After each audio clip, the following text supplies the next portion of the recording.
자, 오늘 배우셔야 될 것은 일단 재산세 마무리, 그 다음에 요즘 많이 시끄러운 종합부동산세, 이렇게 한번 보도록 하죠. 여러분 교재 384쪽 밑에 보면은 5번에 과세표준과 세율 이렇게 나와 있죠. 자, 그러면 하나씩 해볼게요. 384쪽. 자, 우리가 384쪽을 보면은 과세표준과 세율이 나오는데 우리가 공식을 하나 생각을 해보죠. 공식은 우리가 처음 배웠던 대로 과세표준 곱하기 세율, 그러면 뭐가 나오죠? 산출세액이 나온다. 그러니까 우리가 과세표준을 어떤 금액으로 해야 되냐, 이게 포인트가 되는데 이렇게 따져보면 돼요. 취득세, 등록면허세는 내가 자진해서 신고해야 돼요. 그럼 신고가액이 되는 거고, 재산세는 때 되면 뭐가 날라오죠? 고지서가 날라와요. 그럼 항상 알아두실 때 고지서에는 내가 신고도 안 했는데 금액이 인쇄돼서 온다는 얘기죠. 그럼 고지서에 나와 있는 금액은 어떤 금액을 과세표준으로 해서 보내느냐, 이것만 이해하면 돼요. 항상 고지서가 날라왔을 때는 항상 시가표준액으로 적용을 해야 된다 해서, 고지서가 날라올 때는 실지 가액이 아니에요. 1년에 한 번씩 전국의 땅값, 전국의 주택가격을 기준금액을 발표하죠. 바로 그게 시가표준액이다. 그러니까 고지서 날라오면은 항상 어떤 금액으로 해서 계산이 되오느냐, 시가표준액이 된다. 취득가액 다 필요 없습니다 해서 우리가 시가표준액을 적용해야 되는데, 재산세죠. 자, 시가표준액인데 개인, 법인 모두, 여기서 포인트가 법인이에요. 우리가 개인이다, 법인이다 다 시가표준액으로 하는데 요게 시험에 착각해서 틀리는 경우가 있어요. 뭐가 나오냐? 취득세, 등록면허세는 법인은 장부상에 있는 금액을 인정해줘요. 그런데 장부상에 있는 금액이라는 것은 언제적 금액이 되느냐? 과거의 취득가액이 장부에 써진 거죠. 따라서 장부상에 나와 있는 금액은 20년 전 금액이 될 수도 있고 10년 전 금액이 될 수도 있죠. 그런데 재산세는 뭡니까? 재산세는 매년 걷는 세금이야. 따라서 장부에 있는 옛날의 취득가액은 재산세와 관계가 있다 없다? 없다가 되죠. 그래서 재산세는 매년 내는 세금이니까 법인 장부 금액은 쳐다볼 필요 있다 없다? 없다. 그래서 법인 장부에 있는 금액이라는 건 과거의 취득가액이니까 재산세랑은 전혀 관계가 없다. 근데 시험에 와서 취득세, 등록면허세 맨날 법인은 법인 장부 하다 보니까는 재산세에도 법인 장부 이렇게 나오면 헷갈릴 수가 있다는 얘기죠. 그래서 재산세는 최근의 가격이니까 시가표준액으로 적용해야 된다. 개인, 법인 모두. 그리고 재산세만 내다가 종합부동산세가 신설이 되니까 세금을 2번 내겠죠. 재산세 1번 내고 종부세 내고, 억울해 안 억울해? 억울하니까 달래려고 깎아주는 제도가 생겼죠. 그 깎아주는 제도를 공정시장 가액 비율이라고 얘기해요. 공정시장 가액 비율은 뜻이 뭐냐? 시장 경기에 따라 공정하게 비율을 조정해 주겠다라고 나왔는데 현재까지는 고정이 됐어요. 몇 프로 적용이 되느냐? 70%. 이 말은 과거에는 시가표준액이 100원이다. 그럼 전부 세율을 곱해서, 그러다 보니까 종부세가 신설이 되니까 너무 억울해. 그래서 깎아주겠다. 그 깎아주는 것이 공정 시장 가액 비율 제도가 되는 거죠. 그럼 요거는 깎아주는 건데 현재 우리가 알고 있는 건 몇 프로라고 그랬어요? 70%. 그럼 시가 표준액의 70%라는 건 거꾸로 얘기해서 얼마를 깎아준다는 얘기야? 30% 깎아준다는 얘기예요. 그래서 과거에는 시가 표준액 100% 갖고 했지만 종부세가 신설이 되면서 부담이 되니까 깎아주는 제도를 뭐라 그런다? 공정시장 가액 비율. 몇 프로 현행 적용한다? 70%. 그러면 100원에 70%니까 산출세액은 얼마가 된다? 70원. 아니죠? 70원이 과세 표준이 되는 거지. 그러니까 시가 표준액에서 30% 깎아준다는 얘기야. 그래서 과세 표준 곱하기 세율이 들어가는 거죠.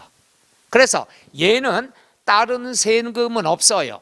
재산세와 종합부동산세만 깎아주는 제도가 있다. 그래서 오늘 두 번 다 배웁니다. 재산세에서 공정시장 가액 비율, 종부세에서 공정시장 가액 비율이 나온다. 그래서 우리가 문제에서 이렇게 따지면 돼요. 재산세 과세 표준이 뭐냐? 그럼 시가 표준액이야. 그런데 콕 찍어 토지, 콕 찍어 건축물, 콕 찍어 주택으로 나왔을 때는 시가 표준액은 틀린 답이야. 뭐가 나와야 돼요? 곱하기가 나와야 된다는 것. 그래서 그냥 재산세다 묶어서 나왔으면 시가 표준액 끝, 이게 정답이 되고, 콕 찍어 토지, 콕 찍어 건축물의 과세 표준은 이렇게 물어보면은 곱하기가 나와야 정답이 된다. 아주 간단한 거예요. 그러니까 과세 표준 물어보는데 곱하기가 있으면 정답이야. 곱한다는 말이 없으면 틀린 답이야. 이렇게 접근하면 돼요. 얘는 이따가 종합부동산세 배울 때도 똑같아. 과세 표준이 곱하기가 있으면 정답, 없으면 틀린 답이다. 이렇게 찾으면 돼. 그러나 선박과 항공기는 깎아주는 제도가 없습니다. 따라서 시가 표준액 끝, 이러면 되겠죠. 아주 간단한 거예요. 다시 정리해 볼게요. 자, 과세 표준이 나왔다. 그러면 뭐가 정답이 된다? 시가 표준액. 그러나 토지라고 콕 찍어서 나오면 곱하기 공정시장 가액 비율이 나오는데, 우리가 항상 얘기했습니다. 지난 시간도 우리가 땅 중에서는 농사 짓는 땅, 농지, 건물 중에서는 주거용 건물, 주택, 농지와 주택에 대해서는 세제상의 혜택, 세금이 싸다고 그랬죠. 그래서 우리가 토지와 건축물은 공정시장 가액 비율이 몇 프로가 됩니까? 70%지만 주택은 몇 프로 적용한다? 60%. 그러니까 60% 적용한다는 건 몇 프로 깎아준다는 얘기죠? 40% 깎아줘. 얘들은 30% 깎아주는 거고. 해서 시험에 나올 때 다시 한번 정리합니다. 재산세 과세 표준이나 종부세 과세 표준 나왔으면은 곱하기가 나와야 정답이다. 곱하기는 뭐가 됩니까? 공정시장 가액 비율이 나와야 된다. 아주 답 찾을 땐 쉬워. 그 다음 토지와 건축물은 70% 적용하지만 주택은 몇 프로 적용한다? 60% 적용한다. 끝. 이게 과세 표준이에요. 이해가시겠어요? 그러니까 곱하기가 있으면 정답이야. 없으면 틀린 답이고. 이걸 1년 동안 했더니 작년 시험에 얘가 나왔죠. 토지가. 뭐라고 나왔냐? 토지의 과세 표준은 시가 표준액에다가 공정시장 가액 비율 70%를 곱하여 산정한다. 맞아요? 틀려요? 맞아요. 옳은 지문으로 나왔습니다. 그런 다음 3년 전에는 주택이 나왔어요. 60% 곱하는데 70% 곱한다. 이렇게 틀리게. 그러니까 제가 얘기했죠. 한 번은 틀리게 나오고 다음에 나올 때는 옳은 지문 나오고. 그래서 과세 표준은 올해 출제가 됐으니까 내년에는 출제 가능성이 좀 떨어지겠죠. 그래서 오늘 첫날 입문 과정이라서 한번 다 자세히 설명했습니다. 끝. 자, 그래서 384쪽 교재를 보면요. 자, 5번 과세표준과 세율에서 1번 밑줄 토지, 건축물 및 주택의 과세표준. 과세표준은 시가표준액 노후 콕 찍어 토지 나왔으면은 곱하기 공정시장 가액 비율이 나와야 된다. 그럼 오른쪽 385쪽에 맨 위에 박스 나왔죠. 토지, 건축물은 원래는 시가표준액의 100분의 50부터 100분의 90까지 중에서 선택을 하라 이거야. 지방자치단체장한테 권한을 줬어요. 그 범위 내에서 탄력적으로 적용해라. 그런데 항상 고정입니다. 우리는 올해도 내년도 똑같으니까 콕 찍어서 몇 프로만 공부하면 돼요? 70%. 토지 건축물은 고정입니다. 70%. 그 다음에 주택은 몇 프로 고정? 60%. 주택은 10% 더 싸구나. 끝. 이렇게 하시면 되죠.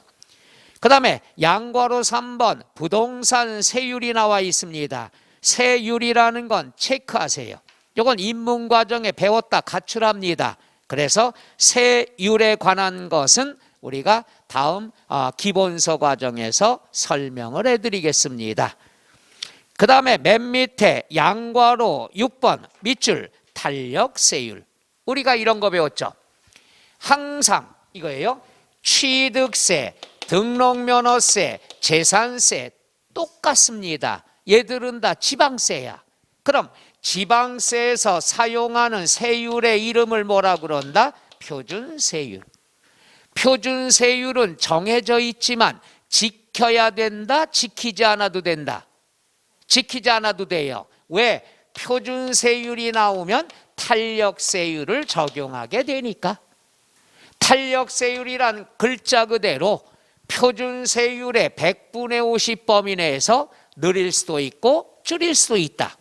그러니까 표준세율을 탄력적으로 조정할 수 있으니까 표준세율은 지키지 않아도 되는 세율이다. 탄력세율 적용하니까. 해서 얘들은 같이 나오는데 포인트는 요겁니다. 취득세 몇 번 내요? 세금 취득세? 한 번이니까 탄력세율도 한 번만 적용하면 돼. 등록면허세도 한 번 내니까 탄력세율도 한 번만 적용하면 돼. 근데 재산세는 한 번 내요? 매년 내요? 매년 내니까 탄력세율은 매년 한 번 깎아주면 매년 깎아줘야 된다는 얘기야. 그래서 탄력세율은 한 번만 적용합니다. 언제? 해당 연도에만 적용을 한다. 그러니까 2021년에 탄력세율 적용했다. 그럼 2021년만 적용하는 거야. 내년에는 적용하든 말든. 또 2022년도에 탄력세율 적용했다. 그럼 그해 연도까지만 적용하면 되는 거야. 다음 연도까지 2월 될 수 있다 없다? 없다가 되죠. 그래서 얘가 시험에 자주 나왔어요. 우리가 뭐라고 나오냐? 맞게 나올 때는 탄력세율은 해당 연도만 적용한다. 옳은 지문. 다음에 나올 때 뭐가 나오냐? 탄력세율은 5년간 적용한다. 맞아요? 틀려요? 틀려요. 이게 다 기출문제야. 그러니까 재산세는 매년 내는 세금이다. 따라서 탄력세율도 해당 연도만 적용한다. 예를 들어 가감을 한다. 그럼 이번 연도까지만 적용하면 된다는 얘기야. 그럼 내년도는 다시 적용할 수도 있고 바뀔 수도 있고 안 할 수도 있다는 얘기죠. 그래서 재산세는 1년에 한 번 걷는 세금이니까 탄력세율 적용도 1년에 한 번씩만 적용한다는 얘기예요. 그래서 당해 연도만 적용을 해야 된다. 끝. 이렇게 아시면 되겠죠. 자, 그래서 다시 한번 얘기하지만 세율이라는 건 표준세율과 탄력세율이 있더라. 끝. 이렇게만 알아두시면 됩니다. 자세한 숫자는 우리가 입문과정엔 공부하실 필요가 없어요. 자, 그 다음에 우리가 뒤로 넘어가서 386쪽에 자, 납세 절차가 나왔습니다. 납세 절차가 뭐가 있느냐 그러면 하나씩 볼게요. 자, 과세 기준일이다. 우리가 지난 시간도 배웠죠. 재산세는 재산에 대해서 부과된다. 재산은 있다가도 없고 없다가도 있죠. 따라서 1년 중에 하루를 선포합니다. 기준일. 국민 여러분, 요 날짜에 재산이 있으면 재산세 내야 됩니다. 과세 기준일은 매년 몇 월 며칠이다? 6월 1일. 그 다음 납부기간, 얘가 시험에 많이 나오죠. 세금을 납부하는 기간이다 그러면 7월 달하고 9월 달. 이건 뭐 아시는 분 많을 거예요. 실무에서 재산세 고지서는 9월 달 아니면 7월 달이죠. 그러면 8월 달은 고지서가 안 나와. 왜? 이날은 장마철이기 때문에. 그러니까 장마철을 기준으로 해서 빨리 걷던가 늦게 걷던가 하는 거야. 그럼 우리가 5개 과세 대상을 배웠어요. 토지, 건축물, 주택, 선박, 항공기 5가지 재산세 과세 대상 중에 장마철에 없어질 수 있다. 그럼 미리 걷어. 7월 달에. 장마철하고 관계가 없다. 천천히 걷어요. 괜히 또 여러분, 자, 그러면 7월 달에는 어떤 거? 건축물, 선박, 항공기. 얘들은 장마철에 없어질 수도 있잖아. 건물 무너질 수 있어. 선박 가다가 가라앉을 수 있어. 태풍 만나서. 항공기 추락할 수 있어. 장마철에 없어질 수 있다. 가능성이 있는 자산들은 미리 걷습니다. 이게 세금이에요. 손해 안 보겠다 이거야. 그러면 7월 달이면 7월 1일부터 15일까지는 세금 안 걷어. 요거는 고지기간이라 합니다. 고지기간이 뭐예요? 홍보하는 시간. 그 다음에 사거리에다 현수막 거는 시간. 구청에다가 현수막 거는 시간. 요때는 재산세 납부의 달입니다. 1일부터 15일까지는 홍보기간이에요. 그럼 납부기간은 16일부터 말일까지를 납부기간이라 얘기한다. 그래서 항상 7월 이렇게 공부하면 안 돼요. 7월 16일부터 이렇게 공부해. 시험에 나왔을 때 진짜 유치하게 나올 때가 있어요. 자주 그렇습니다. 우리를 바보로 알아. 뭐라고 나오냐? 건축물의 납부 기간은 7월 1일부터 말일이다. 맞아요? 틀려요? 틀려요. 근데 여기에 넘어가는 분도 있다는 얘기야. 그래서 공부할 때는 7월 16일부터 이렇게 공부해야 되겠죠. 그 다음에 토지는 장마철하고 관계가 없잖아. 천천히 걷어요. 그럼 몇 월 달? 9월 달. 혼자 9월이니까 얘가 시험에 많이 나와. 똑같아. 9월 1일부터 9월 16일부터 걷어요. 얘도 최근에 5년 전인가요? 토지는 9월 1일부터 이렇게 틀리게 나온 적도 있어요. 우리를 바보로 알지, 바보로. 근데 바보가 있더라고요. 그래서 7월 16일부터 9월 16일부터 장마철에 없어질 건 미리 걷고 장마철하고 관계가 없는 땅은 천천히 걷는다. 토지만 9월 달이 되죠. 그 다음에 그럼 주택. 아까도 얘기했죠. 주택이라는 것은 농지와 같이 세금상의 혜택을 준다고 그랬죠. 따라서 주택은 2번 나눠서 걷어요. 그러니까 2분의 1은 7월 달에 걷고 2분의 1은 9월 달에 걷습니다. 주택만. 왜? 부담이 될까 봐. 그럼 2번에 나눠내는데 조건이 있어요. 20만 원 이하다. 20만 원까지는 2번에 나눠내면 10만 원, 10만 원 적으니까 이럴 경우에는 7월 16일에 한꺼번에 징수합니다. 그럼 다 당연히 숫자가 나오니까 시험에 얘가 단골맨이죠. 그래서 주택분 재산세는 2번에 나눠낸다. 끝. 그러나 20만 원 이하인 경우에는 7월 16일에 한꺼번에 징수한다. 끝. 이러면 되죠. 그래서 얘만 튀니까 얘가 또 시험에 많이 나오는데 난이도가 높은 게 있어. 뭐가 있느냐? 이건 틀리게 안 내. 틀리게 안 내고 주택 대신에 토지분 이렇게 나오죠. 그러니까 여러분들한테 문제 푸는 비법 가르쳐 드렸잖아. 안 가르쳐 드렸나? 숫자가 있으면 숫자는 항상 2번째 이후에 봐야 돼. 숫자부터 보면 실수 엄청 합니다. 자, 저걸 안 봐. 20만 원부터 봐. 20만 원 이하인 경우에는 7월 16일에 한꺼번에 징수한다. 옳은 지문으로 안다는 얘기죠. 그런데 앞에 토지가 나오면 틀리는 거예요. 그러니까 얘를 안 보고 숫자부터 보면 무조건 틀린다는 얘기야. 그래서 재산세나 종부세나 항상 물건을 먼저 봐야 돼. 너 누구냐? 토지다. 토지는 무조건 정해져 있어. 몇 월 달에? 9월 16일에. 근데 7월 16일부터 한꺼번에 징수한다. 이건 틀린 설명이 되겠죠. 바로 이게 기출문제야. 그리고 만만한 문제가 아니에요. 숫자부터 보면 실수한다는 얘기죠. 자, 정리할게요.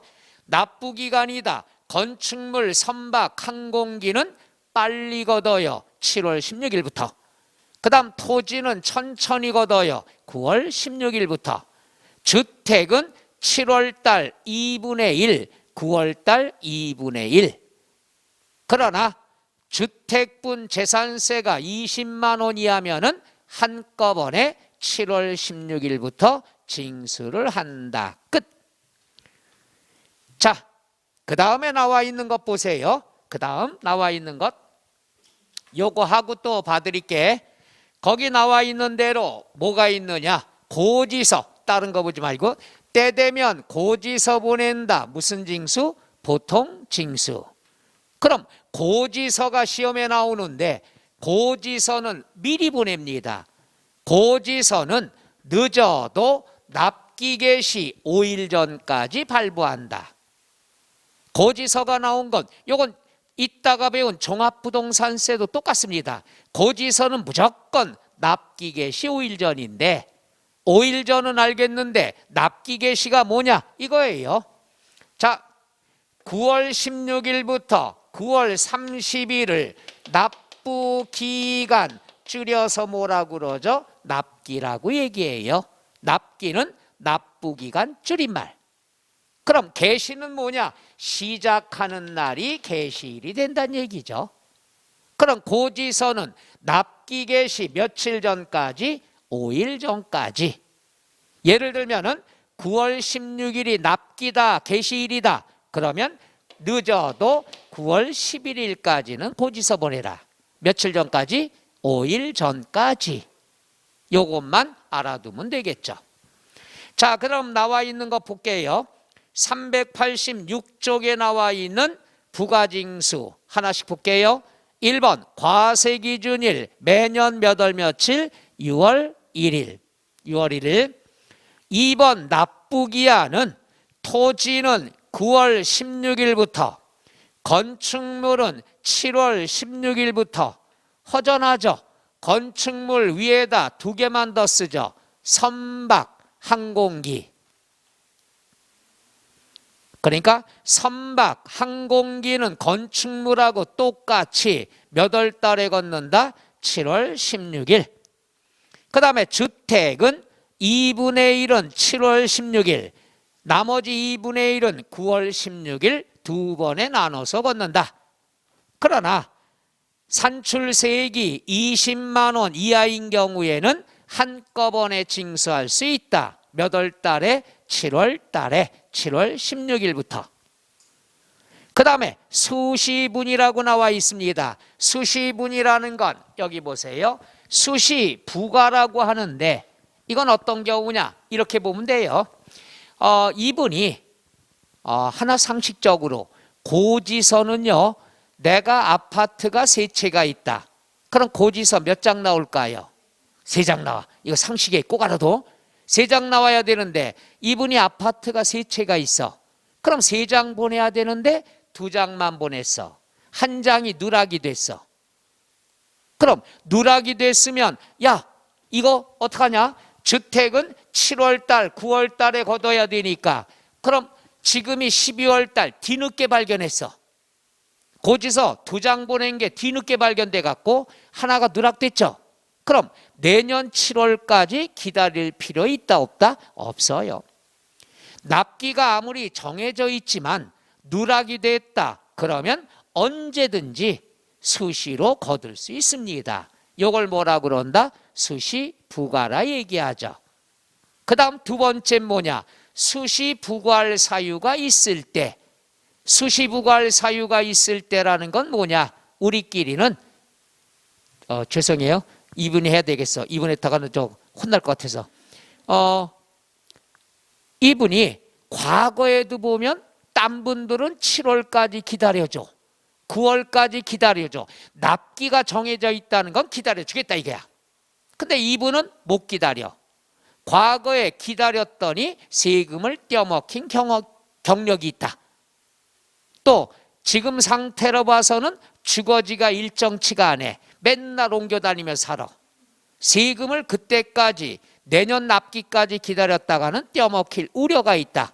그럴 땐 수시로 걷습니다. 그러니까 떼어먹힐 우려라는 말을 쓰면 좀 삭막하니까 언어 순화해 갖고 수시 부과할 사유라는 표현을 쓰는 거죠. 그러니까 수시 부과할 사유라는 건 우리끼리 떼어먹힐 우려를 얘기하는 거죠. 그래서 수시 부과는 두 가지 경우에요. 변경이 됐거나 누락이 됐을 때. 두 번째는 떼어먹힐 우려가 있을 때. 그럼 납기까지 기다리지 않고 수시로 걷는다. 이걸 뭐라 그러죠? 수시 부과라고 합니다. 박스 볼게요. 교재 과세 대상 누락, 위법, 착오 등으로 기부가세액, 이미 부과된 세액을 변경하거나 그 다음 수시 부과하여야 할 사유가 발생할 때 떼어먹힐 우려가 발생하면 수시로 부가징수할 수 있다. 수시 부과. 그 다음에 3번 밑줄 소액 징수 면제. 소액 징수 면제는 뭐가 되느냐? 이거예요. 고지서를 보내는데 고지서 한 장당 인쇄비, 발송 비용이 2,000원이 든대요. 얼마 들어요? 2,000원. 그런데 과세 표준 곱하기 세율, 산출세액이 1,500원 나왔어. 그럼 1,500원을 걷기 위해서 2,000원의 비용을 들여서 고지서 보낸다. 그럼 적자가 되겠죠. 이럴 때는 아깝지만 징수를 포기한다. 이걸 소액 징수 면제. 그러니까 쉬운 말로 적자 안 보겠다는 얘기예요. 세금이 이렇게 쫀쫀합니다. 유치하고 2,000원 드는데 받을 돈은 1,500원 뿐이 안 돼. 그럼 걷어봤자 적자니까 아예 고지서 안 보낸다는 얘기야. 포기하겠다는 얘기예요. 근데 재밌는 건 무슨 세금이 2,000원도 안 될 때 있어요. 말이 안 된다는 얘기죠. 말이 안 되는데 시험에 자주 내는 걸 뭐. 자, 그런데 시험엔 또 이게 중요하죠. 미만 2,000원 미만 2,000원 미만이다 그러면 1,990원까지는 세금 안 걷는다는 얘기야. 적자니까. 그럼 시험엔 어떻게 나오냐? 딱 2,000원인 경우 2,000원인 경우에 징수한다 면제한다. 이게 시험 문제예요. 딱 2,000원. 그럼 딱 2,000원인 경우에는 징수한다 면제한다? 징수한다는 얘기죠. 왜? 이게 세금의 유치한 성격이 나타나는 거야. 그러니까 얼마나 독하면은 2,000원 들여가지고 2,000원 걷겠다는 뜻이야. 그러니까 적자만 안 보면 걷겠다는 얘기죠. 따라서 이게 그 유명한 전설 속의 본전치기예요. 본전치기. 본전치기는 하겠다 이거야. 2,000원. 이거 비용으로 다 쓰더라도 걷겠다는 얘기야. 얼마나 무서운 거예요. 다만 적자만 포기하겠다는 얘기죠. 그래서 거기 소액징수면제 고지서 한 장당 징수할 세액이 2,000원 미만이면은 징수를 포기한다. 적자는 안 하겠다는 얘기죠.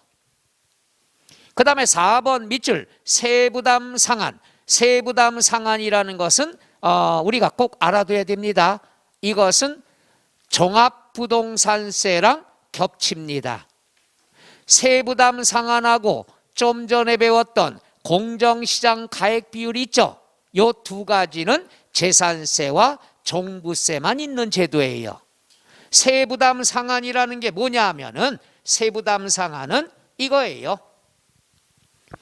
이것 때문에 작년에 우리나라 국민들이 많이 살았다는 얘기예요.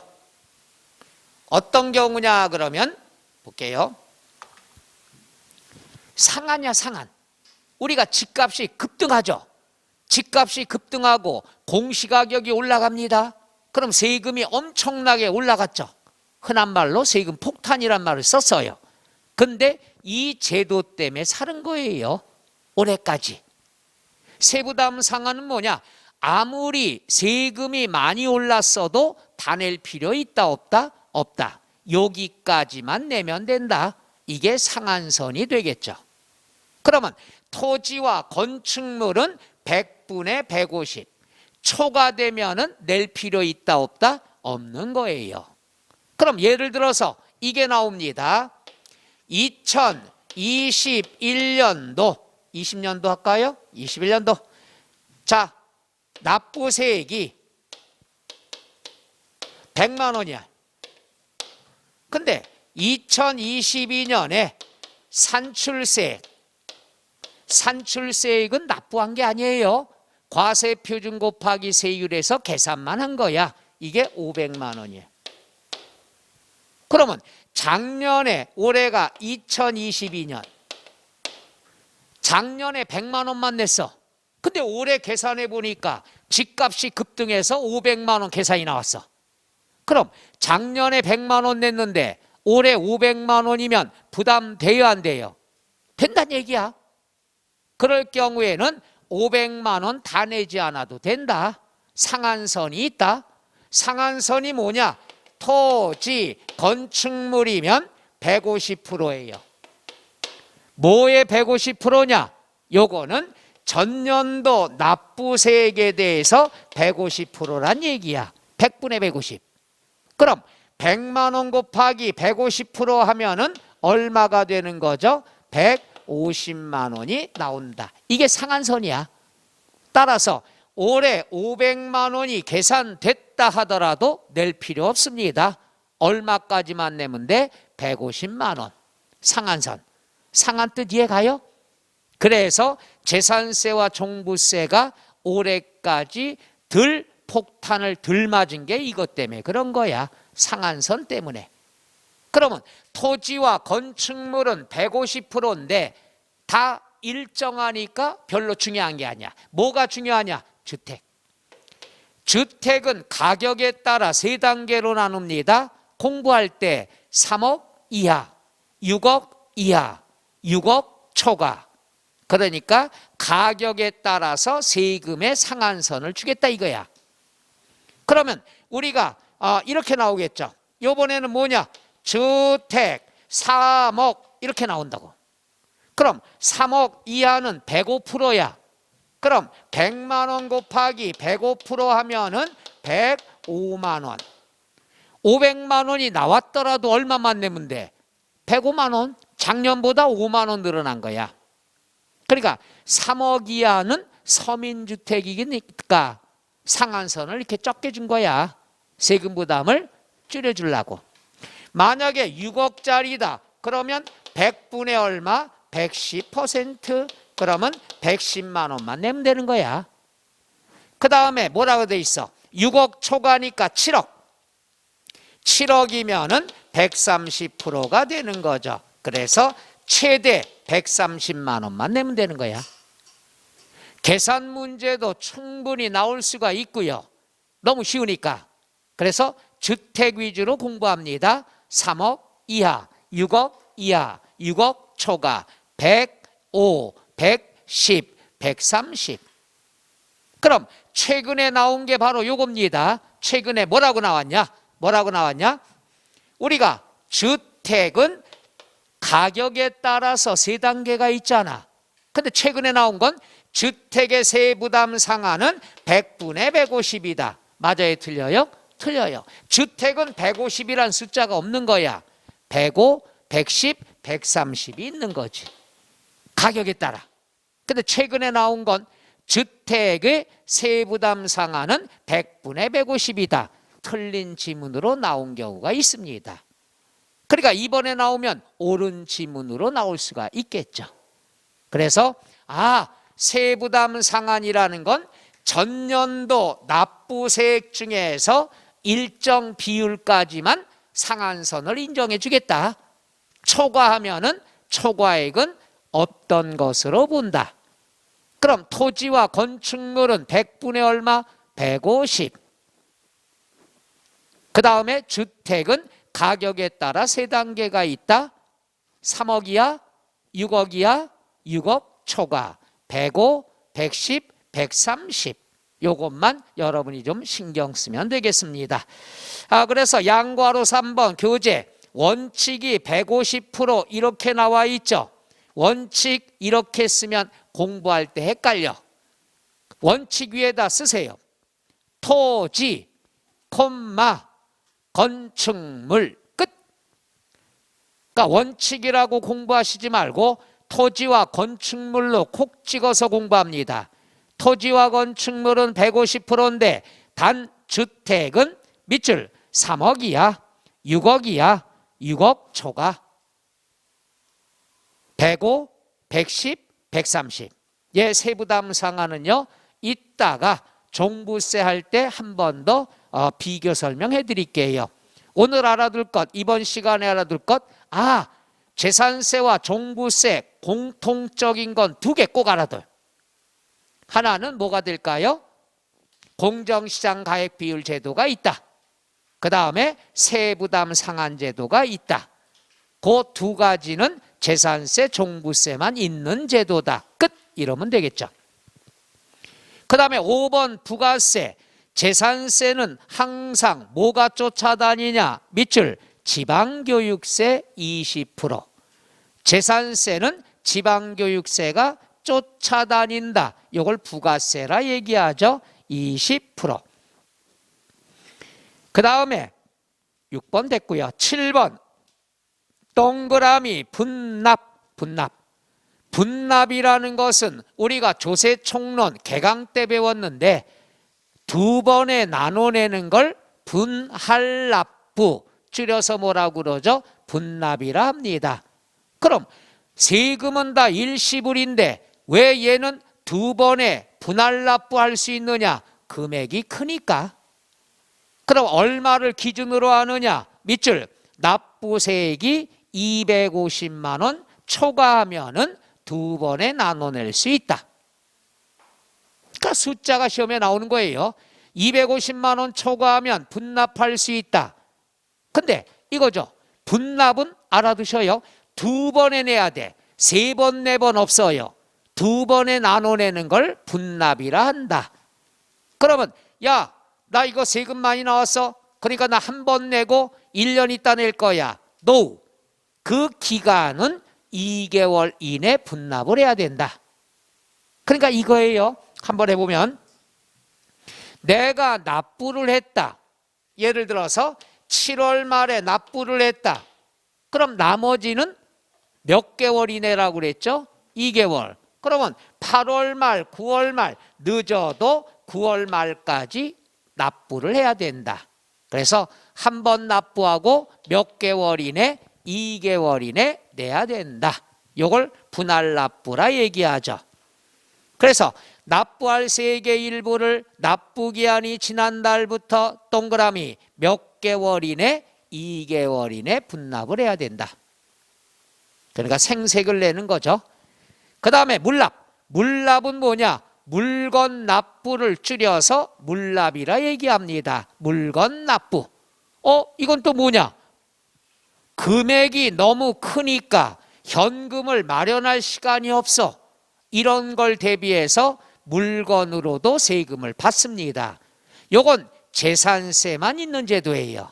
물납은 재산세만 있는 제도입니다. 그래서 시험에 자주 나와요.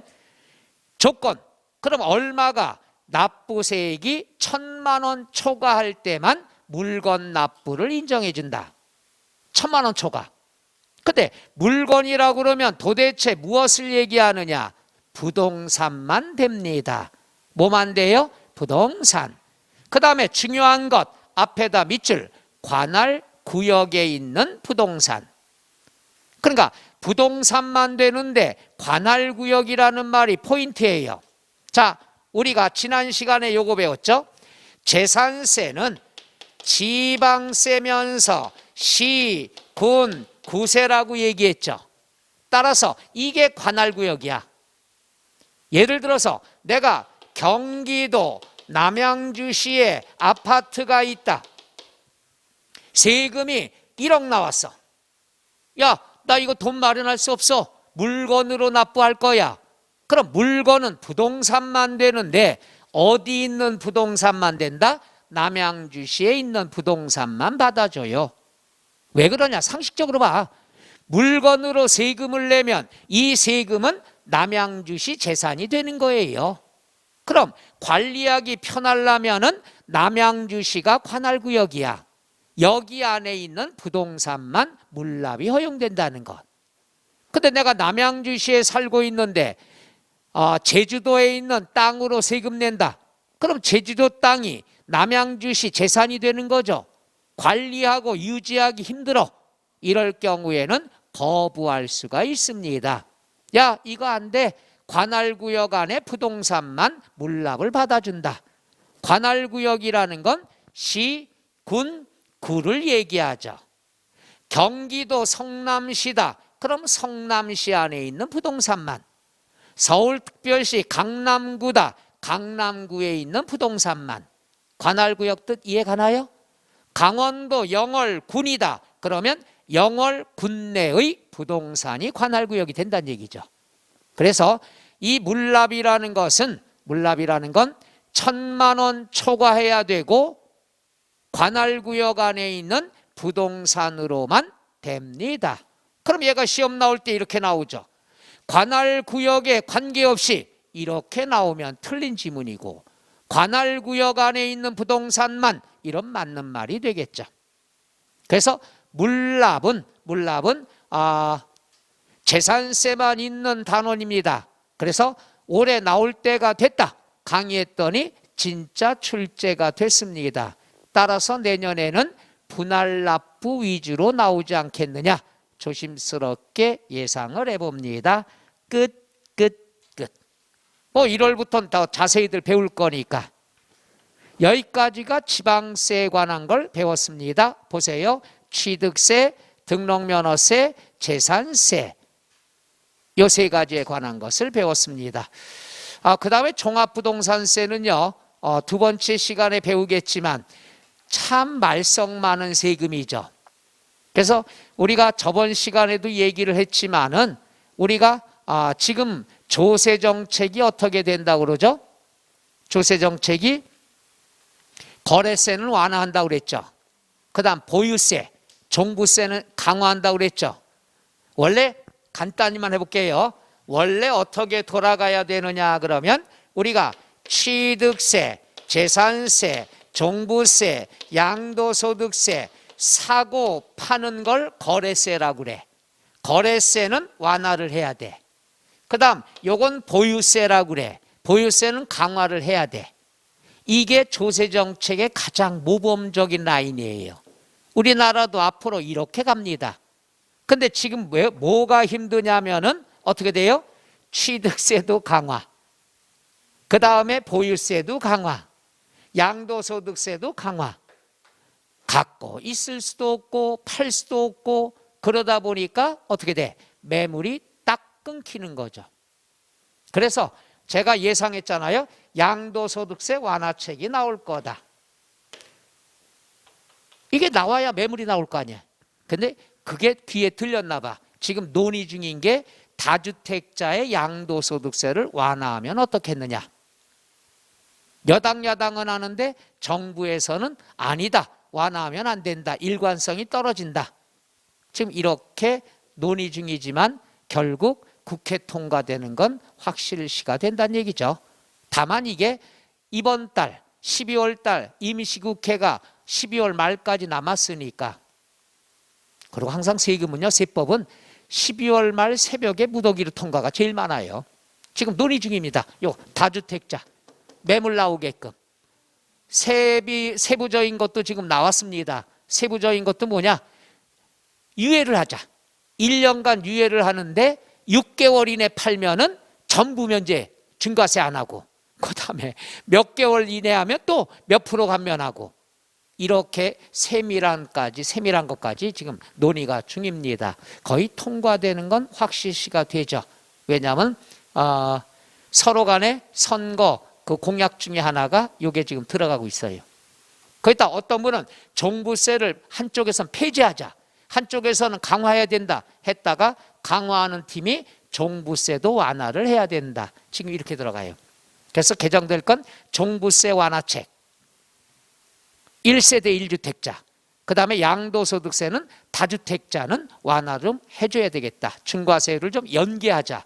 지금 이런 논의가 있습니다. 뭐로 나오던 우리는 좋아요, 나빠요? 그냥 지지고, 그런 표현 쓰면 안 되지만, 뭘 하던 간에 여러분은 가만히 있으면 돼. 그냥 따뜻한 데 앉아서 저랑 얘기하면서 강의만 들으면 돼. 그럼 이게 어느 정도 정리가 되면 여러분이 합격할 때까지 기다리고 있는 거예요. 그때까지는 아무 개정이 됐건 싸우건 필요 없어. 그냥 공부만 편하게 하시면 되고, 합격할 때까지 정부 정책이 변화가 있을 거란 얘기죠. 그러니까 이번에 꼭 여러분들이 합격해야 될 101가지 이유 중에 하나예요. 꼭 붙어야 돼요. 그러기 위해선 결석을 하면 된다, 안 된다? 어제 많이 힘드셨어? 난 아까 황당해갖고 20분 전이 됐는데 없어. 뭔 일이지? 막 걱정도 되고. 고고했다고. 그럼 난 앞으로도 그런 거 못하겠네. 하면 그 다음날 과목이 그러니까. 그렇다고요. 힘드니까 그렇고. 자, 일단 재산세 같은 건 정리가 이렇게 됐습니다. 그 다음에 이제 두 번째 시간에는 종합부동산세. 얘는 범위가 적어요. 간단히 끝나고 여러분이 시간이 되면 소득세 일부까지도 해볼까 합니다. 괜찮겠어요? 자, 그럼 10분 가셨다 할까요?